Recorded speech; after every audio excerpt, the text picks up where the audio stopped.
grave. Au pire. Ok. Donc on va essayer de réfléchir sur le chidouche, c'est-à-dire la nouveauté de la fête de Purim. Purim, c'est une fête qui est un peu, on va dire pour les simples.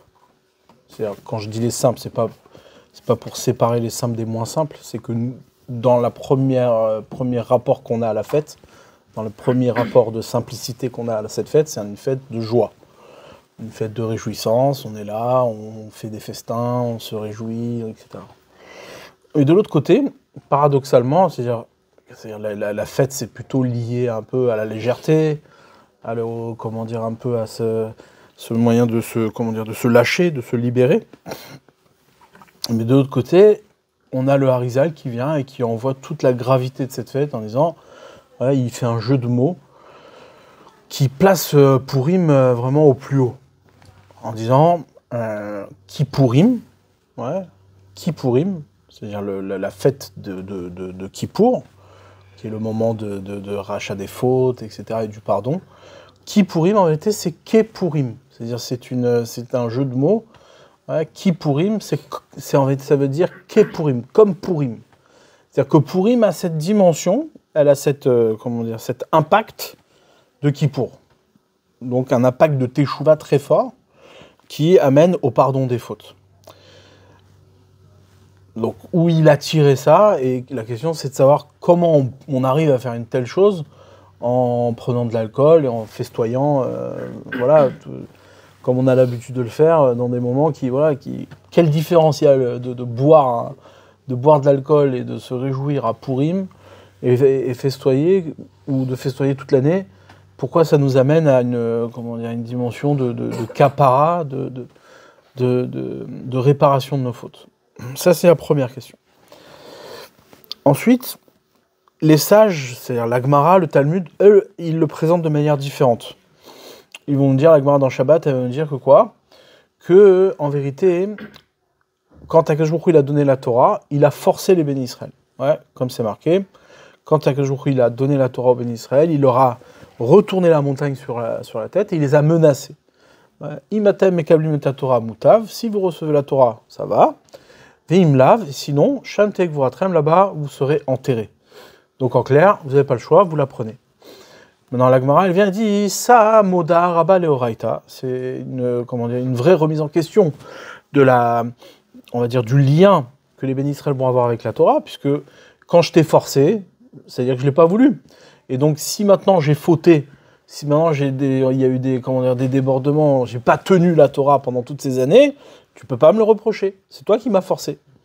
Donc ça, c'est la question de la Gemara, moda rabba leoraita. Et sur ça, la Gemara, elle dit, mais non. Pourquoi? Parce que Adar kibloa biyimei Achashverosh, à l'époque de Achashverosh, donc à l'époque de Purim, ils sont revenus, c'est-à-dire ils ont reçu la Torah à nouveau, mais cette fois-ci de plein gré, de eux-mêmes. Ouais. Et donc, la question évidemment très forte qui se pose, c'est de dire quoi? C'est-à-dire que depuis le don de la Torah jusqu'à Purim, en fait, tout ce qui s'est passé là, on ne peut pas leur reprocher. Ouais. Ça change quoi que à Purim, ils ont reçu de plein gré? Il y a quand même eu une période où ils ont été forcés. Et tant qu'ils l'ont pas reçu de plein gré, tu peux pas leur en vouloir. Ça, c'est la question que tout le monde pose. Savoir, mais qu'est-ce que tu as réparé, qu'est-ce que tu as gagné du fait de dire qu'à Purim, ils ont reçu de nouveau... Et maintenant, pour aller un peu plus loin, on va essayer de comprendre. C'est-à-dire, si la Torah elle a été donnée de manière forcée, c'est-à-dire qu'un jour où il a donné la Torah, il a forcé les bénis Israël à recevoir la Torah. C'est qu'il fallait que ce soit comme ça. Ça ne pouvait pas être autrement. C'est un moment de vérité. D'accord? C'est pas que Akadosh force les bénis Israël juste parce qu'il a envie à tout prix qu'ils reçoivent la Torah. Ça n'a pas de sens. Ouais. Il les a forcés parce que c'est comme ça que ça doit se faire. C'est-à-dire, pourquoi? Comme il dit le Maharal, il explique, la Torah elle a été donnée de force, c'est-à-dire sans demander ton avis, parce que, étant donné que c'est une vérité, alors une vérité n'est pas soumise à une condition. Elle n'a pas de condition à avoir. Donc du coup, il fallait forcément, même si les bénis Israël eux-mêmes étaient convaincus, puisque c'est marqué Naaseh Venishma, on fera, on comprendra, malgré cela, il fallait donner la Torah de force, de manière à ce qu'ils comprennent que c'est pas soumis à ton acceptation, c'est quelque chose qui est forcé. C'est une obligation. Une obligation ne dépend pas de ton avis, ne dépend pas de ton acceptation. D'accord ? Donc là, du coup, on rentre dans une contradiction très forte. C'est-à-dire que si, Bémet, la Torah, elle devait être donnée sous la forme d'une contrainte, parce que c'est comme ça que se donne une vérité. C'est comme quand tu dis à ton enfant, tu touches pas la prise. Ouais. Bon, bah, tu lui demandes pas son avis. Tu sais très bien qu'il faut pas qu'il touche la prise. Maintenant, s'il va toucher la prise, tu lui mets une fessée. Tu lui fais comprendre que c'est dangereux. Ouais, il n'a pas le choix. Pour son bien, il n'a pas le choix. Donc la Torah ne peut pas se proposer autrement. C'est-à-dire que la Torah, elle se donne de cette manière-là.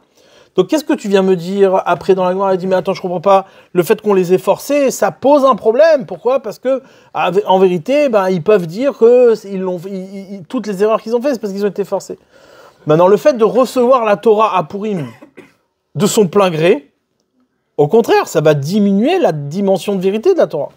C'est ce qui affaiblit notre lien avec la Torah. Qu'est-ce qui fait que le lien avec la Torah il est sans condition? C'est justement parce que Hachem nous a forcés. C'est comme ça que la Torah elle a été donnée.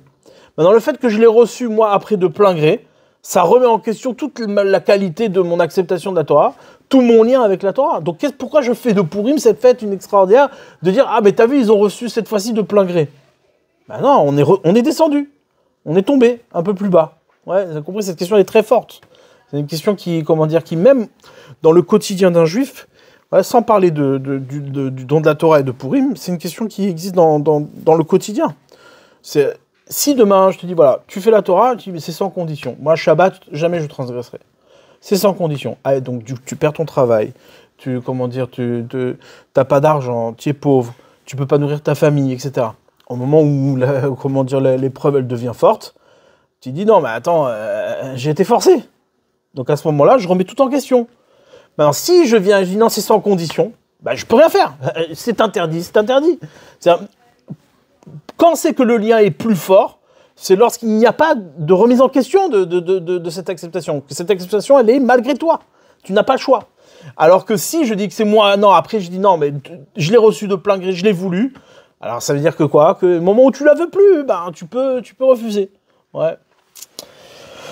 Donc la question, c'est quelle est la grandeur de cette fête-là? Quelle est la grandeur de dire que les bénis Israël l'ont reçu cette fois-ci de plein gré, de eux-mêmes? Ouais, pourquoi ça rajoute quelque chose de plus fort?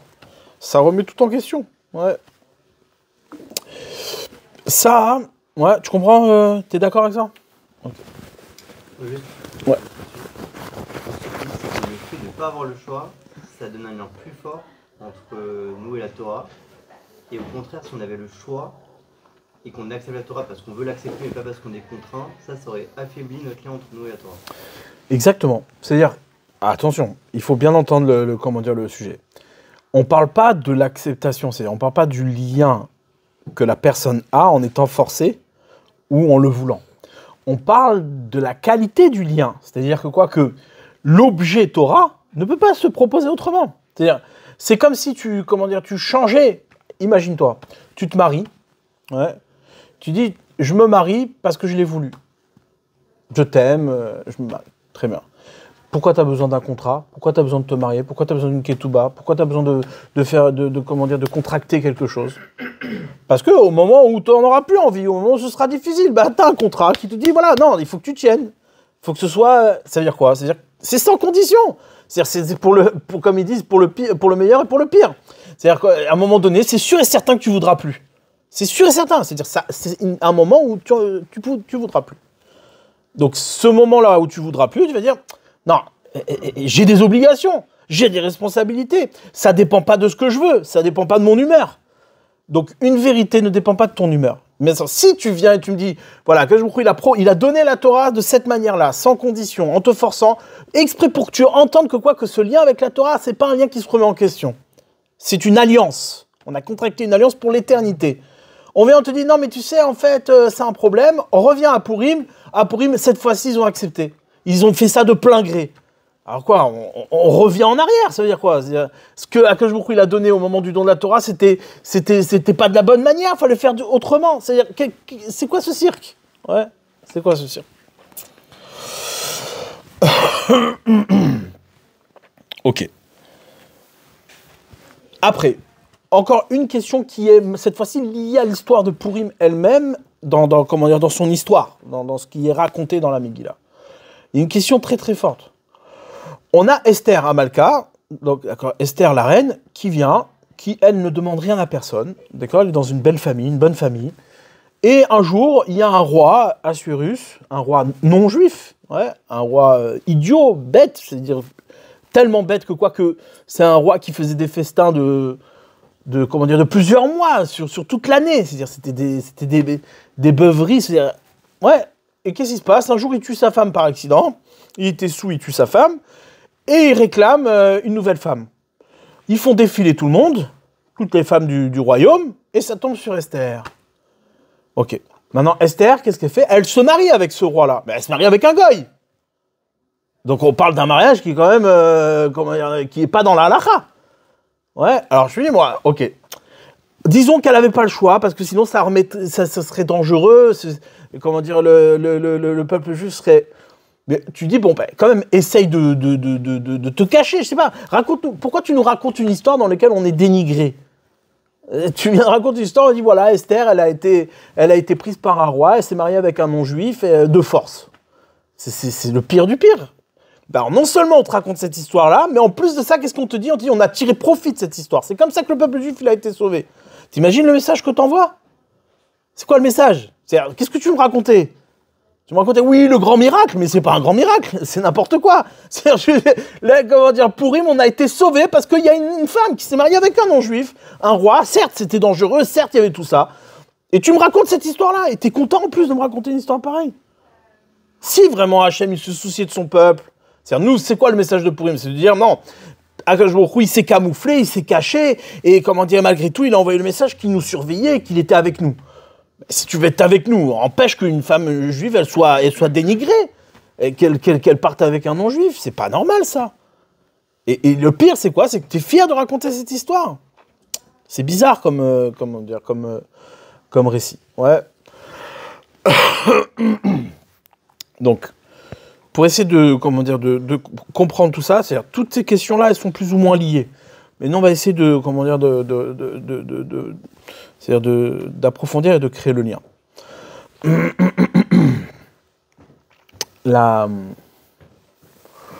Pour commencer avec le don de la Torah. Ouais, pour commencer avec la Torah. Donc le sujet de Pourim, c'est la Torah. Quand on vient, on te parle de Kippour. Ouais. Quand on parle de Kippour, on parle de quoi? On parle du don de la Torah. C'est-à-dire que Kippour, c'est un moment de kapara, c'est un moment où on a racheté nos fautes, on s'est réparé, et la Torah nous a été donnée, à nouveau. Ouais, il a accepté de nous donner la Torah. La première fois, on a fauté, on a fait la faute du veau d'or, mais comme s'est fait pardonner, qu'il y a eu Kippour, le jour de Kippour, Hachem nous a pardonné. Comment? En disant, voilà, tu es vivant, tu peux vivre dans la Torah, tu peux vivre dans mon alliance, et pour l'éternité. Donc c'est une kapara, c'est une réparation. Maintenant, donc le sujet c'est quoi? C'est le don de la Torah. Donc Pourim c'est quoi? C'est le don de la Torah.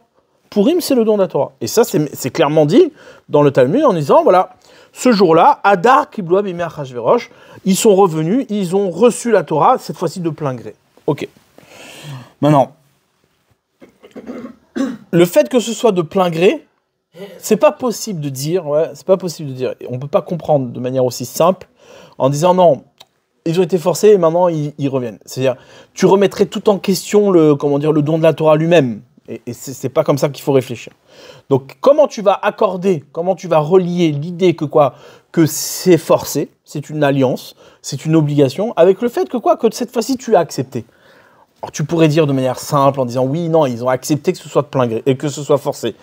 Mais revient la question. C'est-à-dire, t'as rien gagné. C'est exactement ce qui s'est passé au Sinaï. Donc, quelle est la nouveauté de Pourim? Qu'est-ce qui s'est passé à Pourim de tellement grand qu'on a pu atteindre de telle dimension? Pour comprendre ça, on va juste s'intéresser à ce que dit la paracha, ce que raconte la paracha au moment où Akadosh Baruch Hu il a créé Adam. Ouais.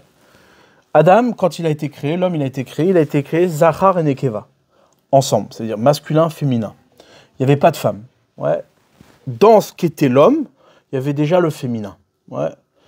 C'est-à-dire qu'à l'origine, le féminin n'était pas séparé de l'homme. Il faisait partie de l'homme. Ouais. C'est-à-dire le Zachar et Nekeva étaient liés l'un à l'autre comme une seule et même réalité, une seule et même créature. Pourquoi? Quelle est la raison? La raison, elle est comme ça. Quand moi, je veux révéler quelque chose, ouais, quand on révèle quelque chose, la chose se révèle à quel moment? Ouais, donc, à quel moment du processus de la conscience, la chose se révèle? Alors, dans une conscience, au premier instant de notre conscience, qu'est-ce qu'on a? On a la pensée. Ouais, la pensée réceptionne, une idée, c'est là où elle naît, et cette idée-là, il y a une réflexion qui se fait à partir de cette idée. Au moment où elle naît, on commence à réfléchir, on commence à la dessiner, ce qu'on appelle marshava, hirour, une réflexion, ouais, et après, une fois qu'il y a le hirour, il y a ce qu'on appelle le dibour, la parole. Ouais, la parole. À quel moment la révélation, ouais, se fait? C'est au moment où on parle. Pourquoi? Parce que quand tu parles, c'est là au moment où on est deux. Lorsque tu es tout seul, il n'y a pas de révélation possible. Parce que tu es tout seul avec toi-même, tu es enfermé, ta pensée ne se révèle pas. À quel moment elle se révèle, ta pensée? Au moment où tu parles. C'est-à-dire que tu t'adresses à l'autre. D'accord? Donc, si Akadosh Baruch Hu, il a créé l'homme seul, ouais, tant qu'il est tout seul, il n'y a pas de révélation possible. À qui il va parler? Il parle avec qui? Il parle avec personne. D'accord? Donc, là, Akadosh Baruch Hu, qu'est-ce qu'il dit? Il dit L'otov et Adam Levado, c'est pas bien que l'homme soit seul. Ouais. Il lui faut quelqu'un qui va représenter la révélation, qui va être un moment de révélation. Donc, quand Akadosh Baruch Hu, il a créé le monde parfait. Mais un monde parfait, un monde abouti, un monde complet, c'est un monde qui n'exige pas d'acceptation, qui n'exige pas de réception.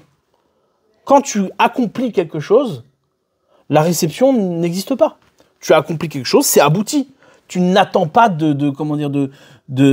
d'acceptation ou de réception de quoi que ce soit. Ouais. Prenons n'importe quel exemple. Tu aboutis dans ta pensée à une idée. Quand cette idée-là, elle est aboutie, ouais, c'est là que tu commences à la révéler. Mais dans sa plénitude, dans sa perfection, il n'y a pas de nécessité de révélation. C'est pas ce qui va faire d'elle quelque chose de plus parfait. Le fait de la révéler, c'est révéler quelque chose qui est déjà entier. D'accord? Donc quand Akadosh Baruch Hu, il a créé le monde, il l'a créé parfait, entier, il manquait la révélation. Quel est l'intérêt de créer un monde dans lequel il n'y a pas de révélation? Le but, c'est de révéler Hachem. Le but, c'est quoi? C'est que toute créature puisse se révéler et s'imprégner de l'existence. Donc, du coup, tant que l'homme, il est seul, tant que l'homme, il est abouti et accompli, certes, c'était un homme parfait. Il était un homme parfait. Mais il n'y a pas la révélation. D'accord? C'est pour ça que qu'est-ce qu'il a fait? Il a endormi l'homme et il a séparé le féminin qui était déjà en lui. Ouais, il l'a séparé pour qu'il y ait une révélation. Quel est le message qu'il a envoyé? Le message qu'il a envoyé, il est très clair. C'est quoi? C'est que tu as beau être dans une création parfaite, tu as beau être dans un monde accompli, ouais, le monde n'a aucun défaut. Le monde dans lequel on est n'a aucun défaut. Mais ce qu'on attend de toi, dans ton travail à toi, c'est ce que tu vas révéler à l'autre. C'est ce que tu vas donner à l'autre qui va être l'objet de la révélation et l'accomplissement de la personne. Si tu es accompli dans ce que l'autre t'a donné, il y a rien à... c'est pas toi. D'accord? C'est pas toi. Quand c'est que ça va devenir toi? C'est lorsque toi-même, tu vas faire de cette perfection l'objet d'une révélation. C'est-à-dire, toi-même, tu vas reformuler, tu vas parler, c'est ce que tu es, à l'autre. D'accord? Tu vas donner à l'autre. Ça, c'est comme ça que le monde, il a été créé. Et c'est pour ça que quoi? Et c'est le secret pour lequel la femme n'a pas été créée tout de suite. Elle n'a pas été séparée de suite. Pourquoi? Parce que si elle avait été séparée de suite, ça veut dire quoi? On aurait envoyé tout de suite l'idée que quoi? Que le monde est manquant. Le monde n'est que dans la révélation. Mais la révélation de quoi? De quelque chose qui est déjà révélation, qui est déjà dans un échange. Révéler quelque chose qui est déjà dans un échange, c'est en vérité dire que quoi? Que le monde commence dans un échange. S'il commence dans un échange, ça veut dire qu'il commence d'abord sous la condition de l'acceptation de l'autre. Ça, non, le monde, il ne peut pas être créé comme ça. Il est créé sans condition d'acceptation. Le monde, il est parfait, il est entier. Maintenant, une fois que le monde, il est entier, il est parfait, alors là, qu'est-ce qu'on fait? On te dit, par contre, la perfection, c'est pas toi, c'est pas la tienne. Ce que tu vas devoir faire dans ton travail à toi, dans ton accomplissement à toi, c'est de révéler cette perfection à l'autre.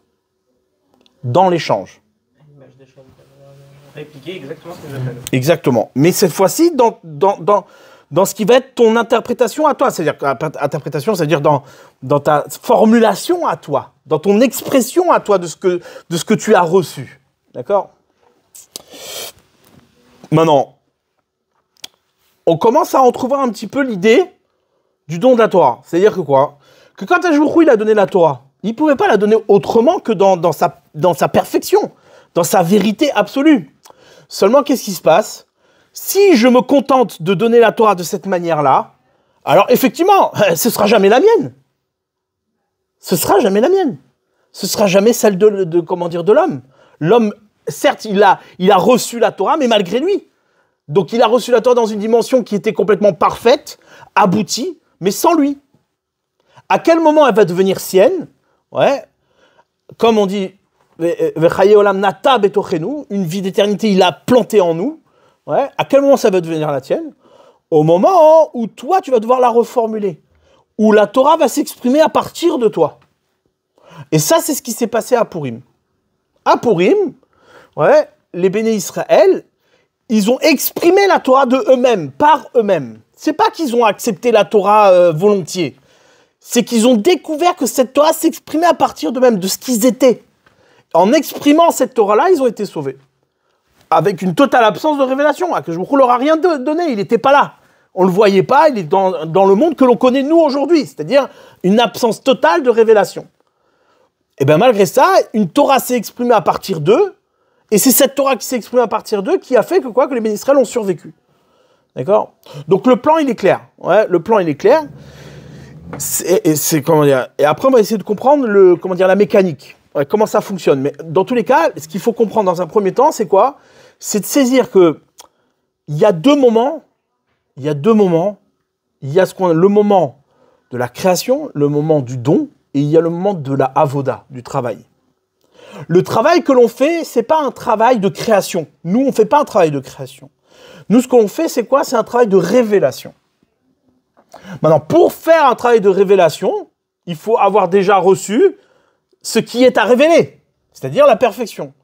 Donc, quand Akadosh Baruch Hu, il a créé le monde, ou quand il a donné la Torah, c'est un moment de création, c'est un moment de perfection. Et ça te demande pas ton acceptation. Ça, on te demande pas ton avis. Ça, c'est pas là-dedans que tu interviens. C'est quelque chose de complet, c'est quelque chose d'entier. Donc, la Torah, elle est donnée. Et elle est donnée malgré toi. C'est la nature de la Torah. Une vérité est donnée malgré toi. Maintenant, comment toi, tu vas faire pour que cette vérité-là s'exprime à travers toi? Qu'elle soit aussi une vérité qui s'exprime à partir de toi? Ouais. Alors là, à ce moment-là, c'est dans la révélation que tu vas le faire. C'est la formulation que tu vas donner. Ouais. Maintenant, pourquoi c'est comme ça? C'est très intéressant. C'est-à-dire de comprendre, ouais, la mécanique. C'est-à-dire qu'il ne peut pas... L'objet du monde, l'objet de la création, c'est la révélation d'Hachem. Maintenant, révéler à Akadosh Baruch Hu, se révéler, c'est-à-dire que Akadosh Baruch Hu veut se révéler, donc il donne la Torah.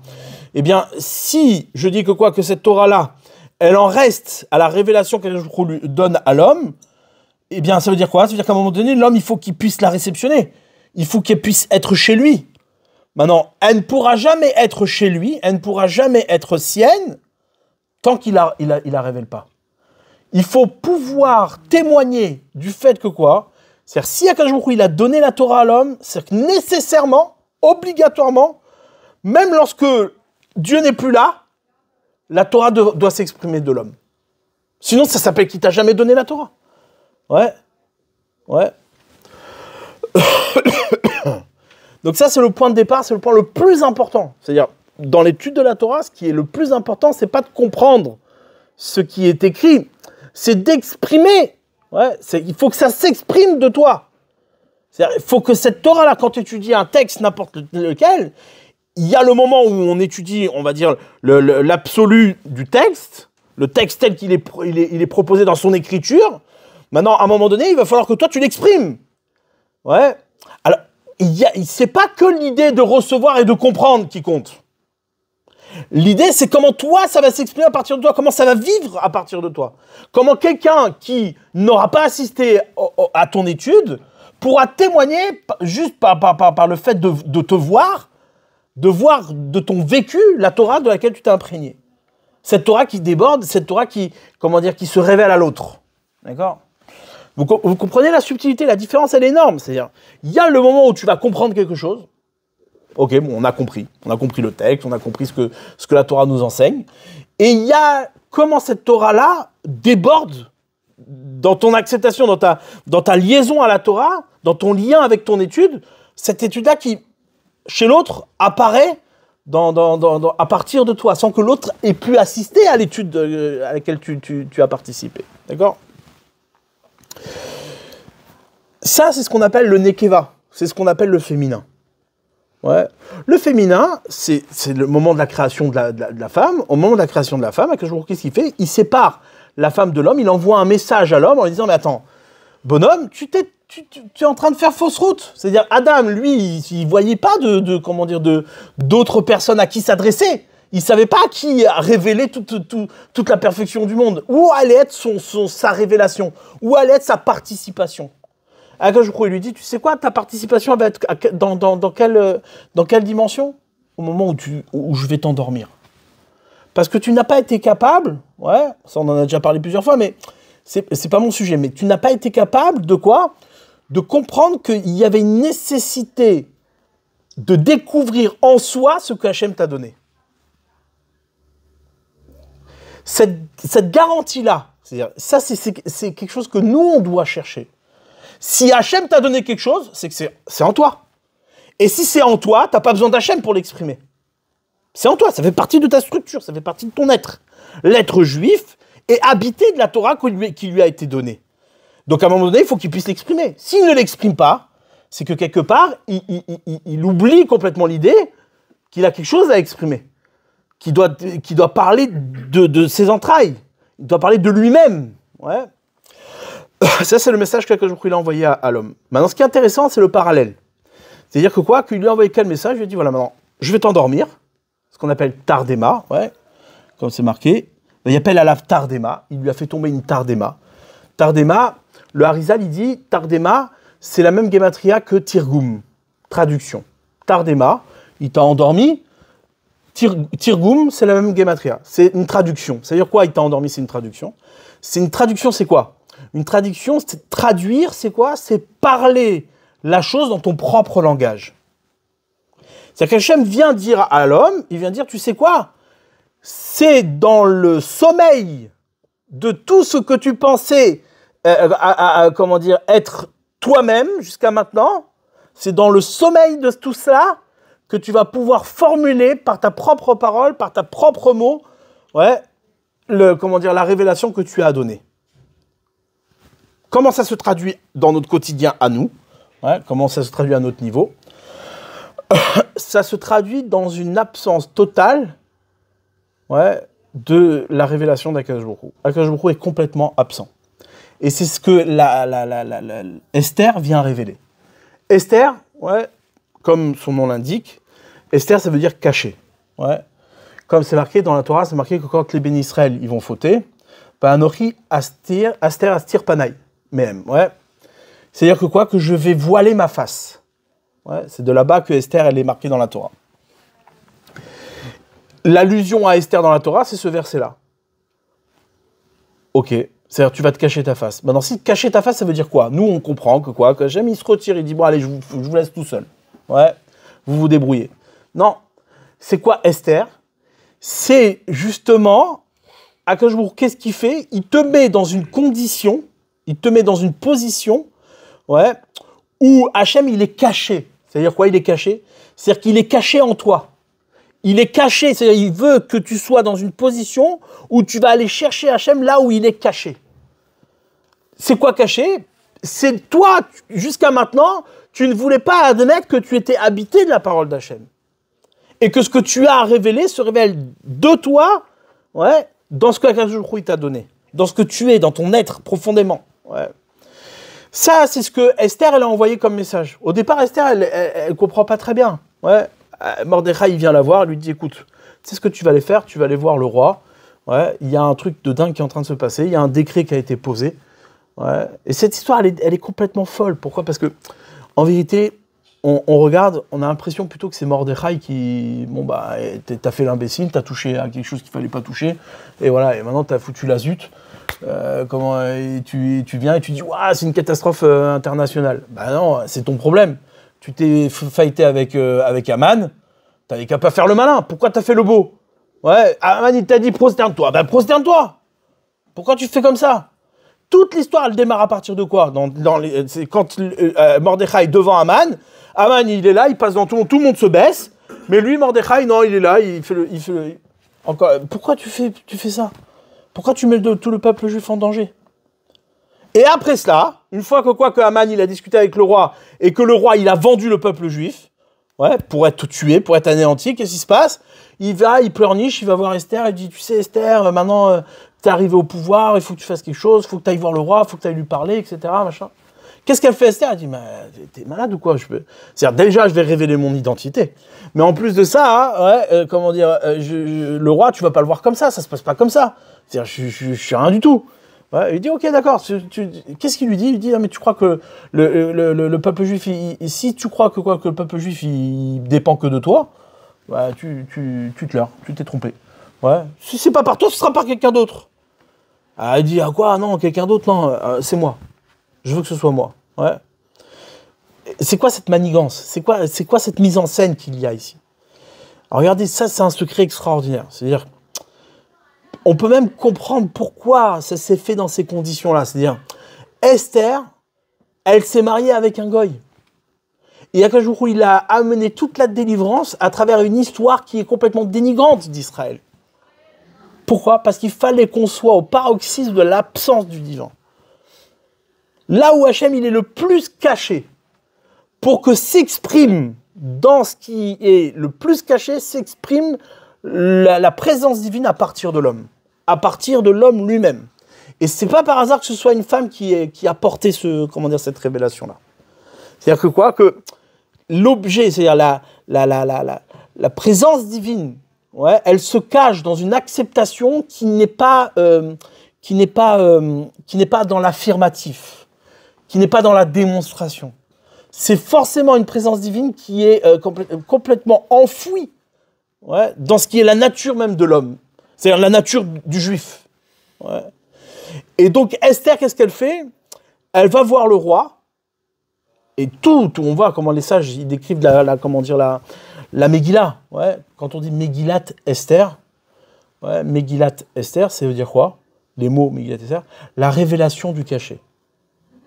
Megillah Esther. On révèle ce qui est caché. Alors révéler ce qui est caché, ça veut rien dire. C'est-à-dire, une fois que tu l'as révélé, c'est plus caché. Ouais. Quand tu révèles quelque chose de caché, bah, ça s'appelle plus caché. Donc c'est plus une Megillah du caché. C'est plus la révélation de ce qui est caché, puisque maintenant c'est plus caché. Ouais. En vérité, non. Ce qu'il faut entendre ici, c'est quoi?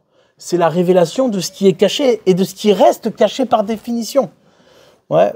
Il y a dans l'homme une dimension d'acceptation et de réception qui reste cachée et qui fait partie de la nature de l'homme. Et ça, c'est la garantie, c'est le témoignage du don de la Torah. Parce que si le don de la Torah, c'était qu'un objet qu'on pourrait transmettre à l'homme et que l'homme pourrait utiliser au moment où il en a besoin et s'en débarrasser au moment où il n'en a plus besoin, ce ne serait pas une réception, ce ne serait pas une acceptation. C'est juste une acquisition, mais c'est pas lui, c'est pas ce qu'il est. Quand Akadosh Baruch Hu, il a donné la Torah et il a chayé olam nata betochin. Il a insufflé, il a planté une vie d'éternité en lui. C'est-à-dire l'homme, le juif, transpire la Torah. Alors cette Torah-là, il ne la transpire pas de manière, révélée. C'est tout son travail. Tout son travail, c'est de lui-même, il doit la révéler. Ouais, c'est ce que nos sages disent. Que quand on est dans le ventre de notre mère, on apprend toute la Torah. Toute la Torah, on l'étudie, on l'apprend, on connaît toute la Torah entière. Maintenant, au moment où on sort, Akadosh Baruch Hu, il envoie un ange qui nous fait tout oublier. Pourquoi? C'est quoi? Si tout le but du monde, c'est d'étudier la Torah, pourquoi tu lui as fait apprendre pour oublier? Pareil. C'est le même processus. Tu lui as fait apprendre, c'est-à-dire que tu lui as révélé malgré lui la Torah. Dans sa perfection, il est abouti. L'homme, il est déjà abouti, il a déjà tout entendu de la Torah. Maintenant, tout le travail de l'homme, tout le parcours de l'homme, c'est d'aller révéler la Torah cachée dans ce qu'il est. Et ça, c'est l'objet de la Teshuvah. C'est ça la Teshuvah. C'est quoi la Teshuvah? Et comment dire, la subtilité, il faut l'entendre. C'est-à-dire, la Teshuvah, ce n'est pas une réception, c'est pas une découverte de la vérité de la Torah. Ouais. Souvent, les gens y pensent. Ouais. Et nous, dans notre génération, on est impacté par ça. Parce que, effectivement, comme on était ignorant, la plupart du temps, la Teshuvah, c'est quoi? C'est juste la découverte de quelque chose qu'on ignorait complètement et qu'on ne savait pas. D'accord? Donc, du coup, on réceptionne de l'information. Donc, il peut s'avérer souvent que la Teshuvah, c'est juste une révélation, ouais, d'information. Tu vois, tu savais pas que tu étais juif, maintenant tu sais que tu es juif. Tu savais pas ce que c'était être juif, maintenant tu sais c'est quoi être juif. Mais ça s'appelle pas faire Teshuvah, ça. C'est pas Teshuvah, ça. C'est pas une Teshuvah. C'est juste que, voilà, maintenant tu es informé. Avant, tu le savais pas, mais faire Teshuvah, c'est quoi? C'est générer la Torah qui est cachée en nous, ouais, sans Hachem. Sans Hachem. Sans qu'Hachem, c'est-à-dire, quand tu reçois de l'information, c'est une révélation. La Teshuvah n'est pas une révélation. La Teshuvah, c'est quoi? C'est la révélation à partir de soi, de la Torah qui t'habite. C'est-à-dire tu exprimes la Torah, ouais, coincé devant l'absence du divin. Quand tu découvres que l'absence du divin te fait disparaître, eh bien là, à ce moment-là, il y a une Teshuvah qui s'opère. Il y a quelque chose qui naît de soi. C'est pas quelque chose de neuf. C'est pas quelque chose qui se sépare de soi. C'est juste que tu témoignes de cette habitation de la Torah qui est en toi et que tu peux exprimer. Tu as compris que ce qu'il fallait exprimer, ce n'était pas l'information qui venait d'extérieur. Ce qu'il fallait exprimer, c'est ce que tu es.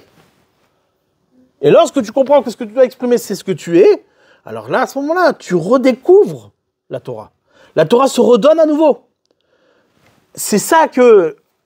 Ce que je dis là maintenant, c'est dire...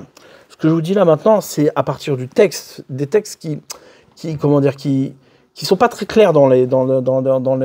On utilise beaucoup de mots très difficiles à exprimer ce qu'on dit maintenant. C'est-à-dire que il y a dans le concept de la Teshuvah, et c'est pour ça que le Harizal il dit pire que ça. Quand on vient, c'est dans la subtilité de ce que dit le Harizal, il dit pas que Kippour c'est comme Purim. C'est-à-dire, il dit pas que Kippour et Purim c'est au même niveau. Ouais. Il dit que Kippourim, c'est comme Purim. C'est-à-dire la référence de la Kapara, c'est Purim. Ouais. C'est-à-dire quand je viens et je te dis, voilà, Kippour, c'est comme Purim. C'est-à-dire que je prends comme référence Purim pour expliquer ce qu'est Kippour. Donc en vérité, la Teshuvah de Kippour, certes, c'est une Teshuvah, mais c'est une Teshuvah dans la révélation de la Torah. On a donné les deuxièmes tables. Purim, c'est l'essence même de la Teshuvah, c'est la profondeur même de la Teshuvah. On vient te dire, tu sais où est la source, où est l'origine de la Teshuvah? C'est Purim. Pourquoi? Parce qu'à Purim, il n'y avait rien. Il n'y avait rien. Et c'est ce que nous, on vit nous maintenant. C'est-à-dire que c'est une vraie question. C'est-à-dire, aujourd'hui, ouais, la grande difficulté dans notre émouna qu'on peut rencontrer, c'est de dire, mais attends, t'es gentil, mais la Torah, ça concerne 1% du peuple juif. La plupart du peuple juif se fiche royalement de la Torah. Et même dans le 1% que ça concerne, on n'est pas tous à fond, tu vois. D'accord? Donc maintenant, tu me dis, non, mais tu sais quoi, un jour viendra, ouais, on va tous faire Teshuvah. Et la Gemara, elle pose sa question dans sa ligne, elle me dit, mais attends, comment ça va marcher ton histoire? Tu veux que tout le monde se fasse Teshuvah? C'est impossible, ça marche pas. Ouais, il dit non, le Mashiach il viendra si tout le monde fait Teshuvah. Il dit, mais fait tout le monde faire Teshuvah, comment tu veux que ce soit? Il dit non, si. Akadosh Baruch Hu, il enverra un Meler caché qu'Aman, il enverra un roi aussi dur que Haman, et les Béni Israël feront Teshuvah. C'est-à-dire quoi? Il faut aller les menacer. C'est pire que ça. C'est que on est de toute façon obligatoirement contraint et forcé d'exprimer ce que l'on est. Et à un moment donné, ça viendra. On sera malgré nous obligé d'exprimer. Tant qu'on a une option d'exprimer autre chose de ce que l'on est, Teshuvah, elle ne s'exprimera pas. Mais arrivera le moment, et c'est ça que Hachem il fait sans arrêt dans l'histoire, il se cache. Mais il se cache, ça veut dire quoi? Il se cache plus il se cachera et plus les bénis Israël nécessairement se retrouveront devant l'impasse d'exprimer ce qu'ils sont. Ouais. Et ça, c'est l'objet de Purim. L'objet de Purim, c'est celui-là. C'est ça ce qu'on appelle le Hippour, c'est-à-dire le renversement de situation. Le mois de Purim, ouais, Adar, c'est le dernier mois de l'année. C'est-à-dire qu'on arrive à la fin. C'est le mois dans lequel Moshe Rabbeinu est mort. Donc toute la révélation de la Torah est morte. Toute l'écriture de la Torah, tout le don de la Torah, comment dire, symboliquement, c'est le mois dans lequel Moshe est parti. Donc on est complètement abandonné de la Torah. Même dans l'exil le plus profond, au contraire, c'est dans l'exil le plus profond qu'on a la possibilité d'assister à la révélation de la Torah, mais non pas comme nouveauté. C'est pas qu'on attend quelque jour où il vient et il se révèle à nouveau. Non, c'est que cette révélation est déjà là. Elle t'habite, elle habite le peuple juif. Seulement, elle va s'exprimer du juif lui-même. Ça va témoigner qu'il y a bien la Torah qui a été donnée. Ouais. Nos sages disent, Megillat Esther, ouais, c'est la même gematria que Yesod Deaba. Ouais, Yesod Deaba. Je vais vous faire un truc un peu technique, là maintenant. Et si ça passe, ça passe pas, c'est pas grave, oubliez-le. Ouais. Vous savez que quoi, que le monde, il a été créé, c'est-à-dire l'homme, la révélation, se fait sous une structure, ouais, qui est une structure, on va appeler ça une structure familiale. Ouais, c'est la structure d'une famille. Il y a ce qu'on appelle le père, la mère, d'accord? Et il y a les enfants. Père, mère, enfant. Dans les enfants, il y a les frères et sœurs, ouais. Et et après, il y a les petits-enfants et la continuité.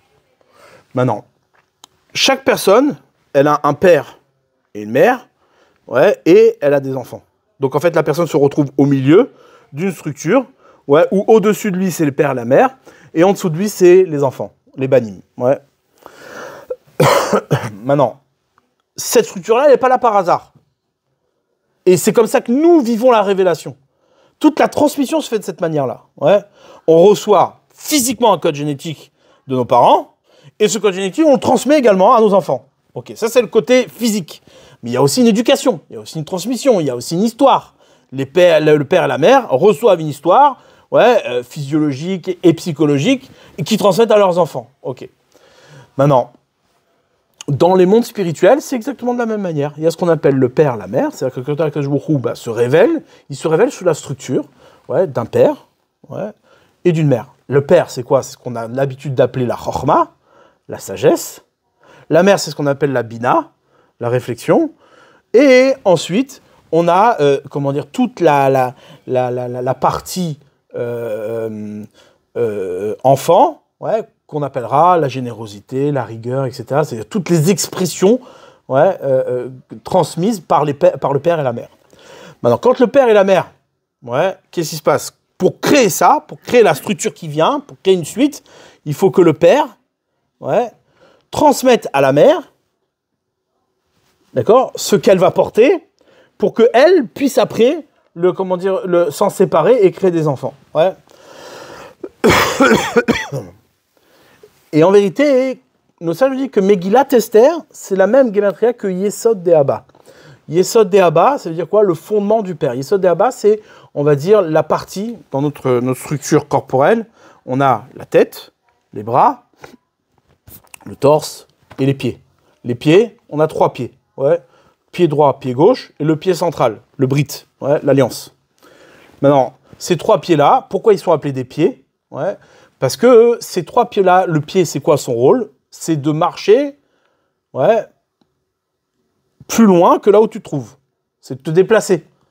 Or, le pied droit et le pied gauche, ils fonctionnent effectivement de cette manière-là, c'est-à-dire ils nous déplacent dans l'espace, mais la brite, elle nous déplace aussi dans le temps. C'est-à-dire que qu'elle nous donne la possibilité d'exister au-delà de là où on va exister dans notre temps. Ouais, c'est pour ça que, en fait, l'homme, il est divisé en 2 parties. Il y a la partie pied, ouais, raglaim, et la partie yadaim, ouais, les mains, d'accord?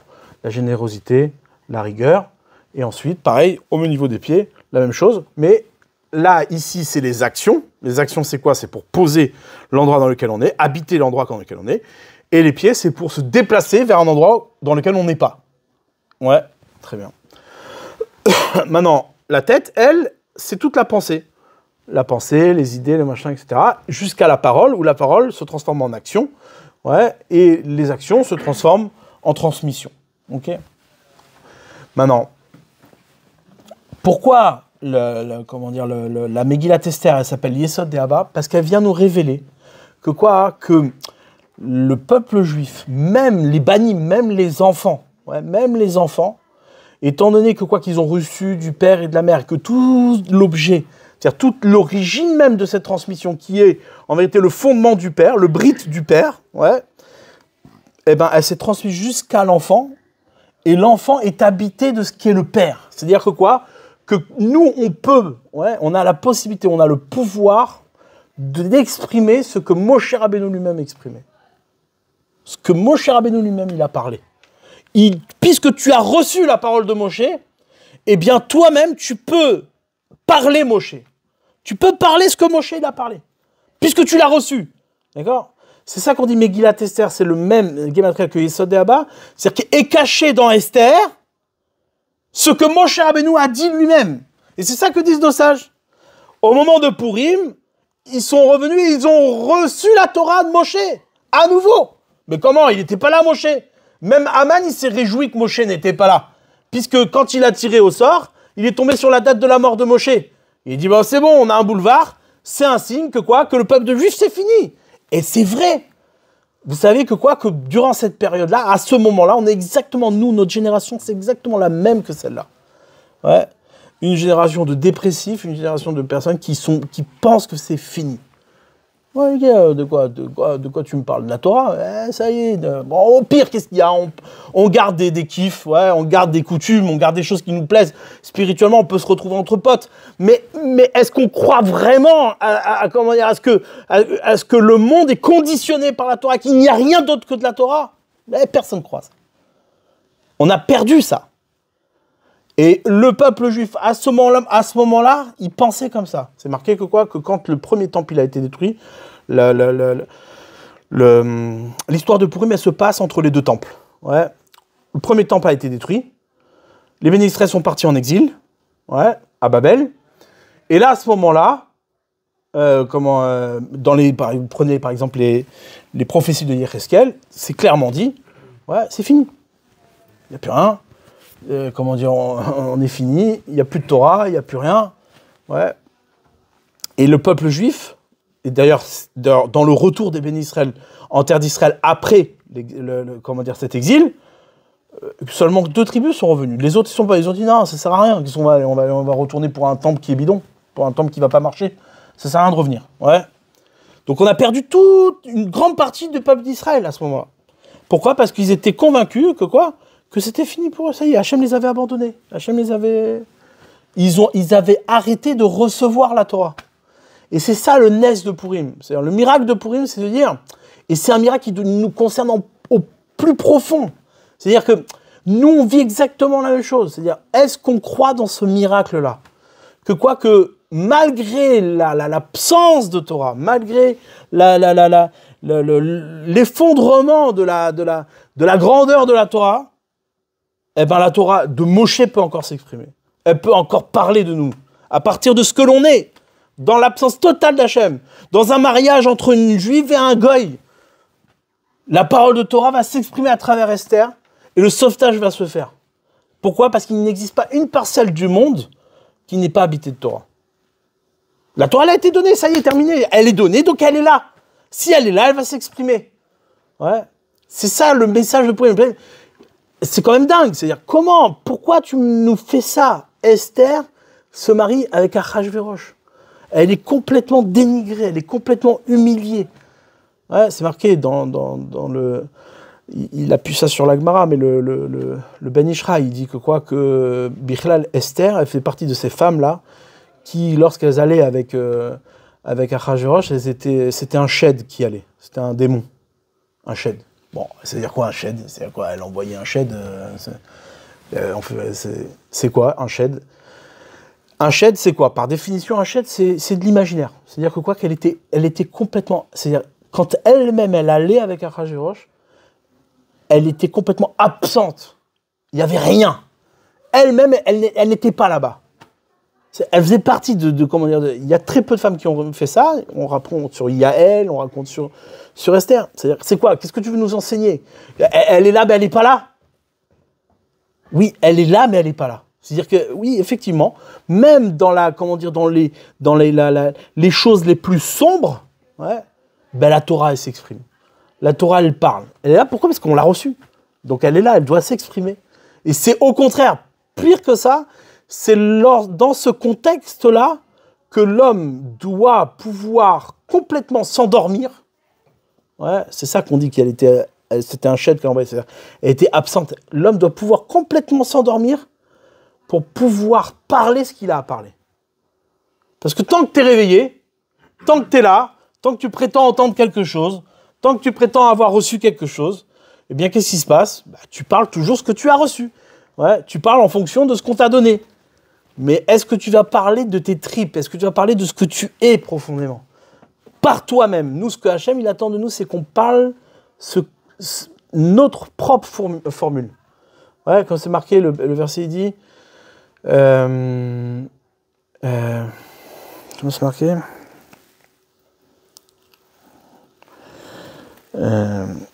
Ou Dvar Hashem, ouais, ou Dvar Hashem samti beficha. La parole d'Hachem, j'ai posé dans ta bouche. C'est quoi samti beficha? J'ai posé dans ta bouche.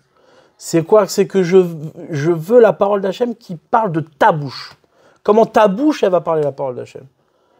De toute évidence, ouais, tu parleras pas ce que Hachem il a dit, exactement comme il a dit. Mais tu parleras exactement ce que Hachem voulait parler. Mais dans ta formule à toi, dans ta parole à toi.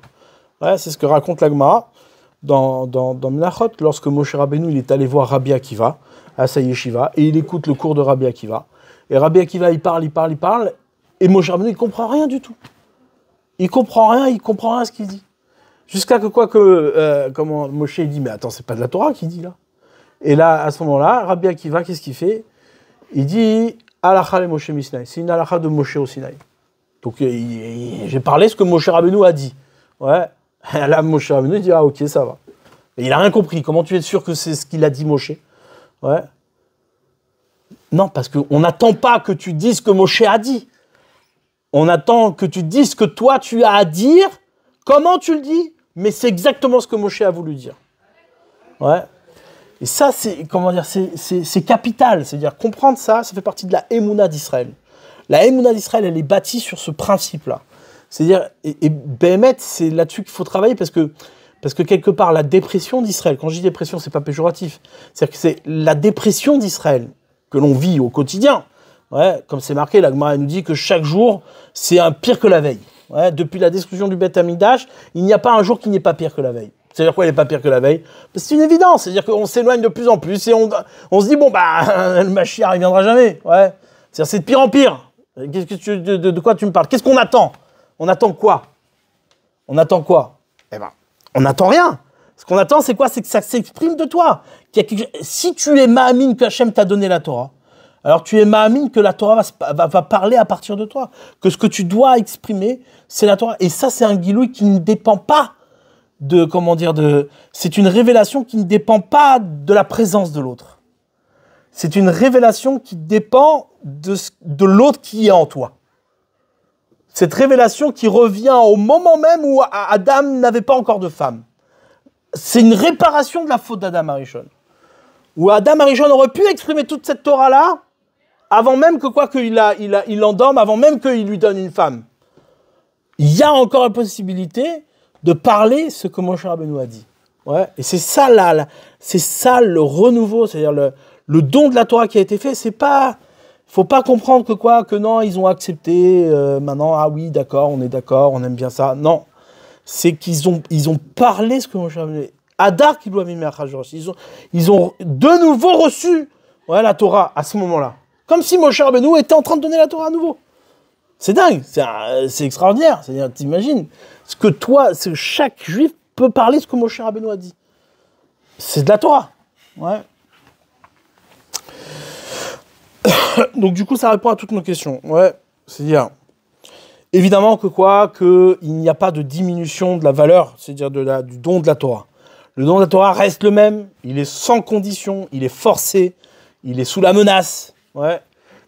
Mais la menace qui se découvre, ouais, dans la menace des autres, c'est la menace des nations, ouais, cachée en nous, la Torah se révèle. C'est comme si on t'essorait, ouais, on t'essore jusqu'à que la Torah, le jus de la Torah, il sort. Ouais, c'est ça, l'exil, et c'est ça le Nes, c'est ça la promesse que Hajouchou il a fait.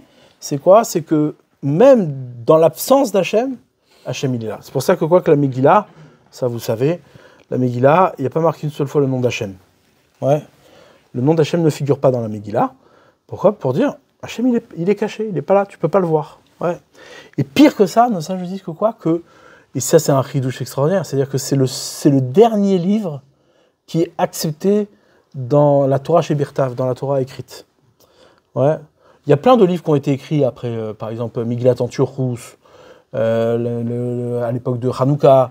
On les a pas mis dans la Torah, dans le Tanakh. On les a pas mis au même niveau que le Sefer. Ouais. Alors que Megillat Esther, oui. Pourquoi? Parce que c'est ça le message. Cette Torah orale, c'est pas qu'une Torah orale qui parle de ta compréhension de la Torah. C'est la Torah écrite qui s'est exprimée à Purim. À Purim, c'est la Torah écrite. C'est le Yesod Abba, c'est le retour de la parole de Moshe Rabbeinu qui s'est exprimé à Purim. Ouais. Une dimension d'oralité. Quoi? Mais dans une dimension d'oralité.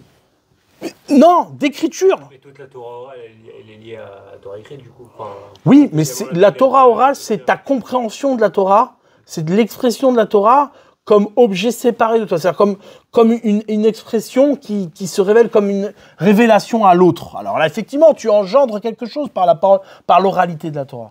Mais là, c'est beaucoup plus que ça. C'est que là, encore une fois, t'es démuni de l'autre. C'est le cachet. Il n'y a personne d'autre en face de toi. Esther, elle n'est pas mariée. Elle a un pantin en face d'elle. Elle est toute seule. Mais non, alors qu'est-ce qui s'exprime? S'exprime la Torah écrite cette fois-ci. C'est-à-dire la teshuva, la vraie teshuva, c'est quoi? C'est pas simplement de prendre conscience de ce que je ne savais pas. C'est en vérité, c'est parler la Torah qui est en nous. Et la Torah écrite, celle qui nous a été donnée. Ouais. Alors certes, tu peux l'exprimer sous la forme de... De toute façon, tu peux pas l'exprimer autrement que par l'oralité. Mais cette oralité-là, elle part de l'écriture. C'est l'écriture qui est inscrite dans la chair de l'homme, dans cette écriture-là qui a été marquée, ouais, sur l'homme lui-même. Alouach libecha ertevena. Sur les tablettes de ton cœur, je les ai écrites. Ouais, les paroles de Torah sont écrites sur les tablettes de ton cœur. Ouais. Donc c'est une inscription marquée sur Maintenant, ce que tu parles, ton oralité, ça parle d'où? Ça parle de nulle part. C'est juste, tu veux parler, tu parles? Non. Tu parles de l'écriture de la Torah elle-même, de l'écriture. Tu parles pas de n'importe où. Et quelqu'un qui parle pas de l'écriture, c'est quelqu'un qui... C'est pour ça que jamais on donnera l'autorisation de parler à quelqu'un qui ne parle pas de son être, de l'habitation de la Torah qui est en lui. Ouais, tu peux pas arriver et t'improviser, érudit de la Torah parce que tu penses ou parce que tu as des idées. Non, il faut que tu parles de ce que tu vis. Il faut qu'il y ait une inscription.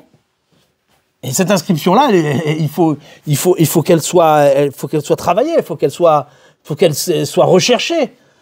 C'est cette démarche-là qui est mise en valeur. Ouais.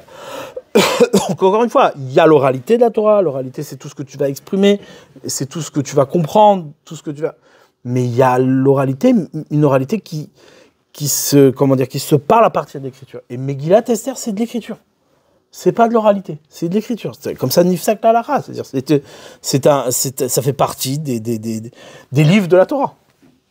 Je ne comprends pas vraiment le rôle qu'a Esther.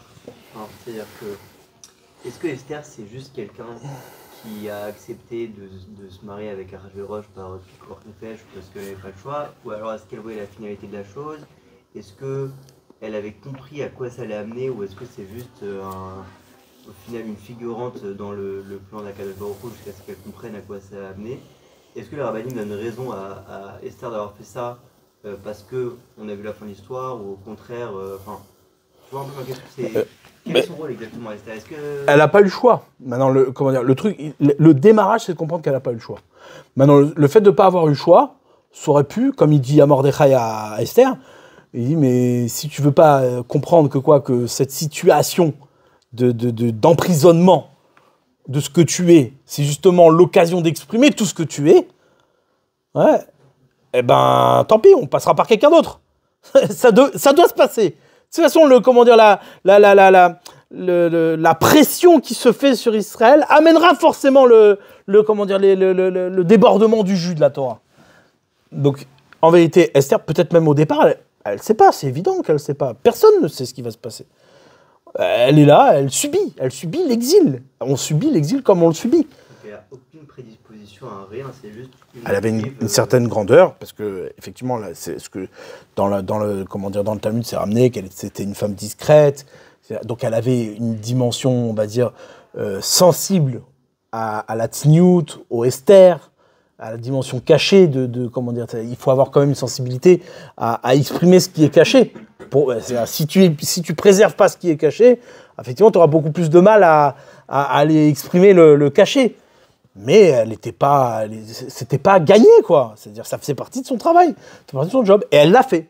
Elle l'a fait grâce aussi à Mordechai qui est intervenu, qui lui a donné ses conseils, qui lui a dit, mais attends, t'es là, tu crois que tu sers à rien, tu sers pas à rien. C'est pas la dépression. C'est pas parce que maintenant t'es marié avec Achashverosh qu'il y a plus de Torah. Non, il y a de la Torah. T'as pas eu le choix, mais il y a de la Torah. Ouais. Et donc le rôle d'Esther ici, il est capital parce que en vérité, elle incarne toute la dimension. C'est très difficile à exprimer. C'est-à-dire toute la dimension insaisissable de ce qui fait l'être juif en fait.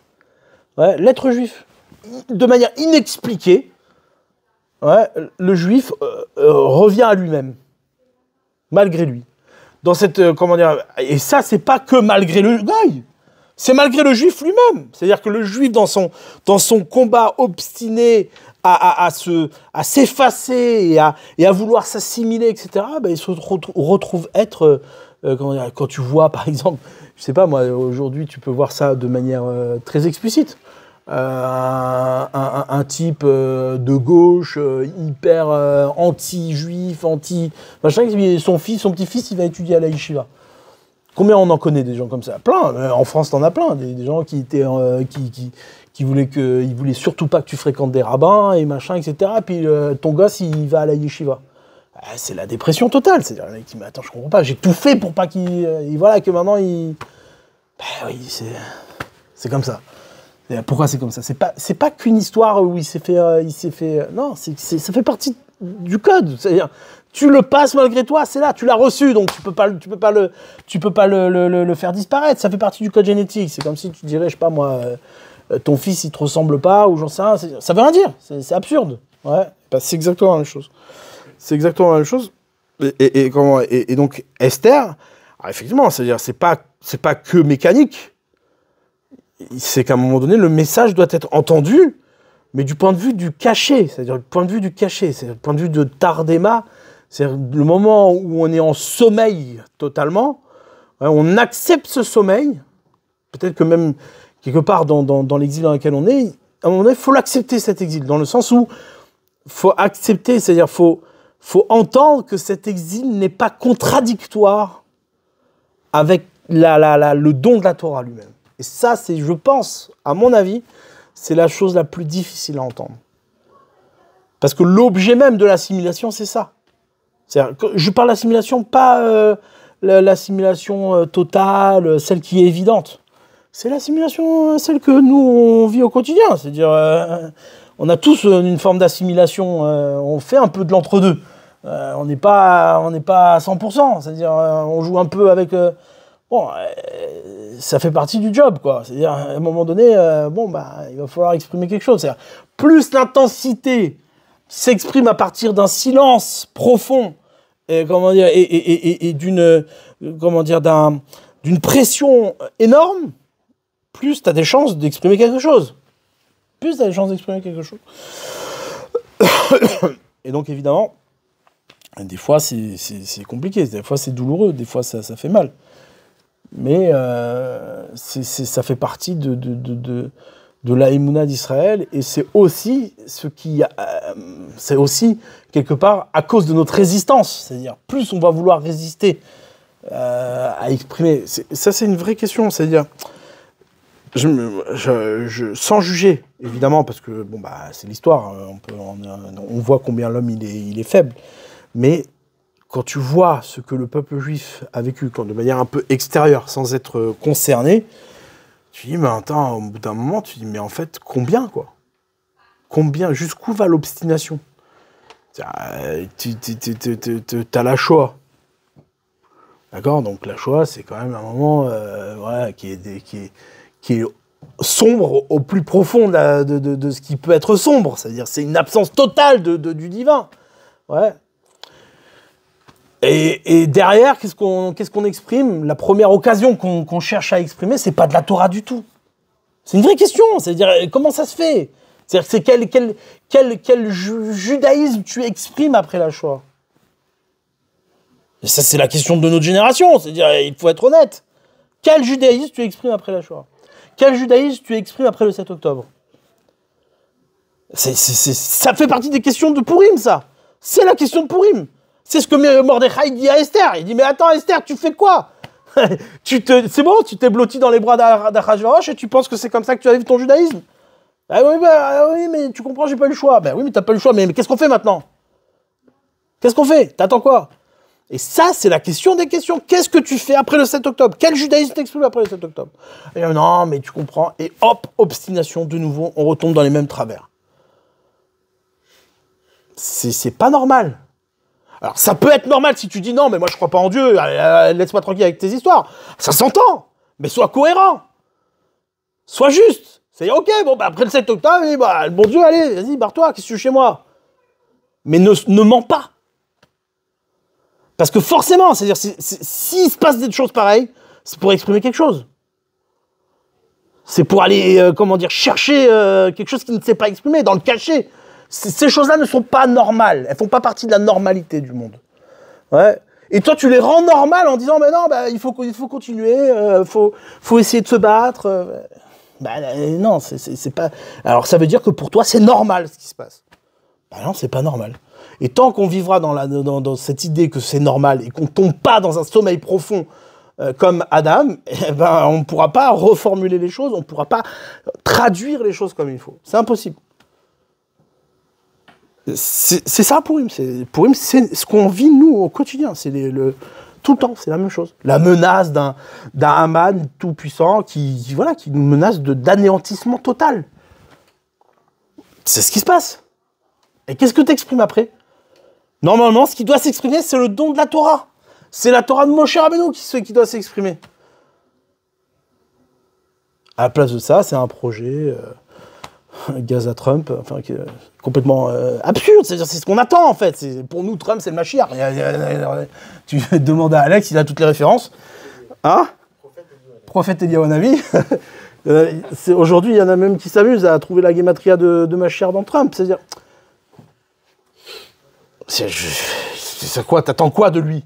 T'attends qu'on fasse de Gaza un endroit, une plage, Cannes? C'est quoi l'idée? Ok, moi je veux bien, mais à condition que tu acceptes qu'on n'est plus dans la Torah là. On n'est plus dans la Torah. Ok, tu peux le faire ça, c'est ton droit, t'as le droit de le faire. Mais dis clairement, t'es plus dans la Torah, t'es plus dans le judaïsme là. Ou alors tu dis, attends. Il s'est passé des choses pareilles, c'est pas pour aller faire une plage sur Gaza, c'est sûr et certain, c'est pas ça qu'on attend. C'est pas ça l'objet du peuple juif. Se balader en bikini sur les plages de Gaza, c'est pas le rêve du juif. Enfin, à un moment donné, il faut arrêter les bêtises, quoi. Ou alors, oui, ok, pas de problème. On arrête tout, on ferme le livre et on part tous en bikini sur Gaza plage. Mais je veux dire, mais faut être sérieux, quoi. Faut être cohérent. Je comprends bien le fait qu'au moment du don de la Torah, pour nous, c'est une révélation, mais d'Hachem, de sa Torah, et pour nous, ça limite plus une réception. Et c'est un moment où Hachem il est présent. par rapport à Purim. Mais quand on raconte donc, Moshe,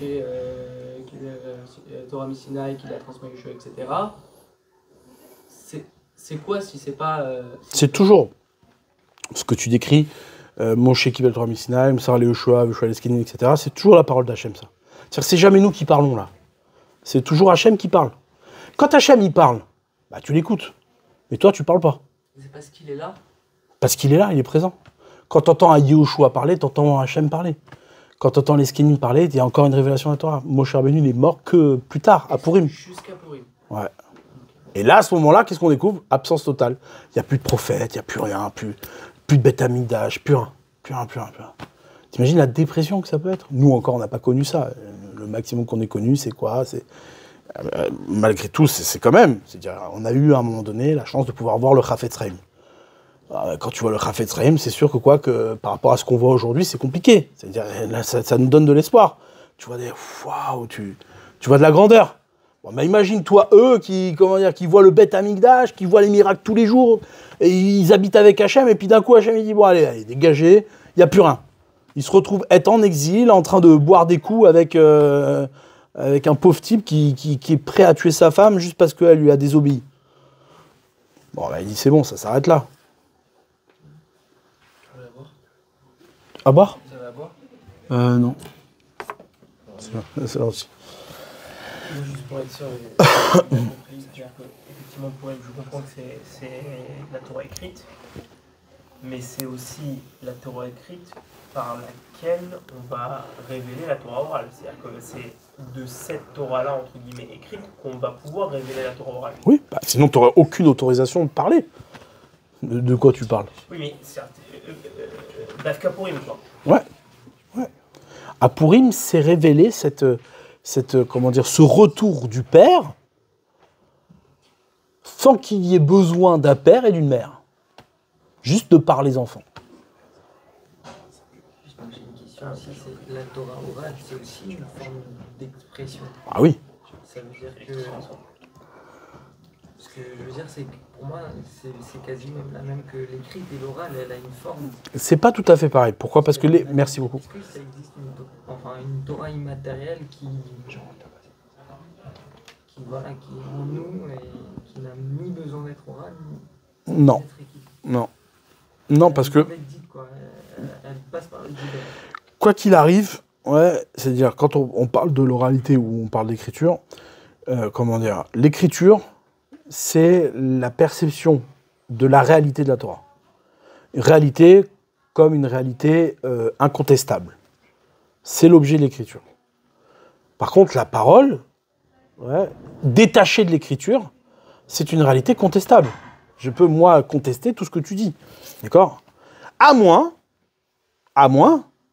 que ta parole se réfère à l'écriture. Et qu'elle rend compte de l'écriture de manière tellement exacte que cette parole-là, je ne peux plus la défaire. Cette oralité, je ne peux plus la défaire de son écriture. C'est comme un type demain, je sais pas moi, il y en a plein, des gens qui ont voulu contester la halakha juste parce que voilà, ils pensaient par eux-mêmes. Ils font référence à aucune écriture. Aucune écriture. Ils font référence à leurs propres idées, à leurs propres paroles, à leurs propres... ce qu'on a le droit de faire. Enfin, je veux dire, en tant qu'homme, tu peux faire ce que tu veux. Mais c'est pas la Torah que tu parles. L'oralité, c'est l'expression, c'est l'explication que tu vas donner à l'écriture. L'explication à travers ton vécu, à travers tes difficultés, à travers tes expériences, à travers tout ça. Cette expression-là sera la tienne, elle sera unique. Personne d'autre ne pourra l'exprimer comme tu l'as exprimé. Personne d'autre. La seule chose, c'est quoi? C'est que personne ne viendra te dire « Non, c'est faux ce que tu dis ». Parce que tu l'exprimes de l'écriture et les gens pourront attester de l'origine de cette parole. Maintenant, là, ce qu'on dit ici, c'est beaucoup plus que ça. Ce qu'on dit ici, c'est pas que tu parles pour expliquer l'écriture, pour exprimer l'écriture. C'est que tu écris. Tu écris. C'est-à-dire, ta parole est une écriture.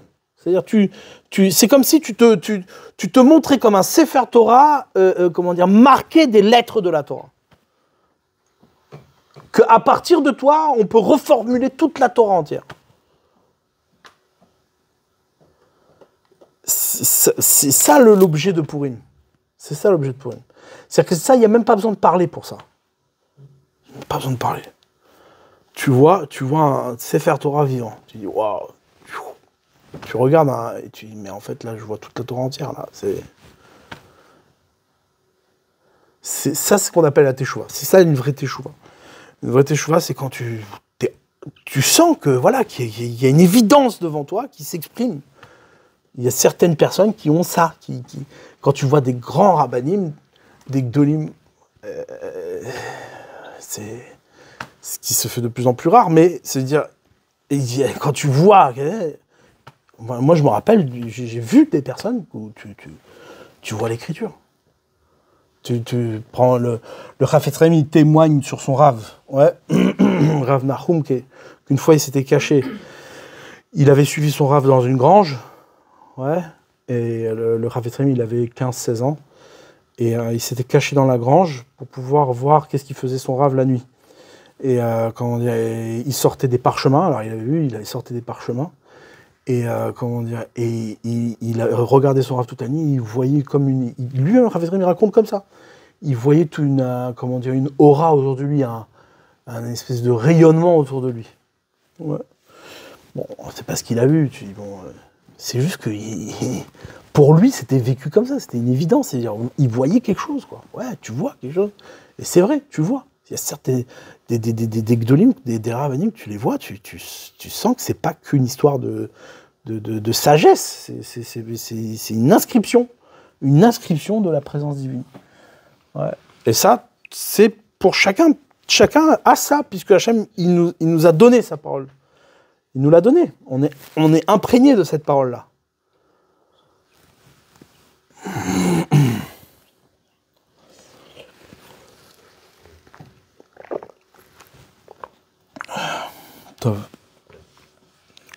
D'accord.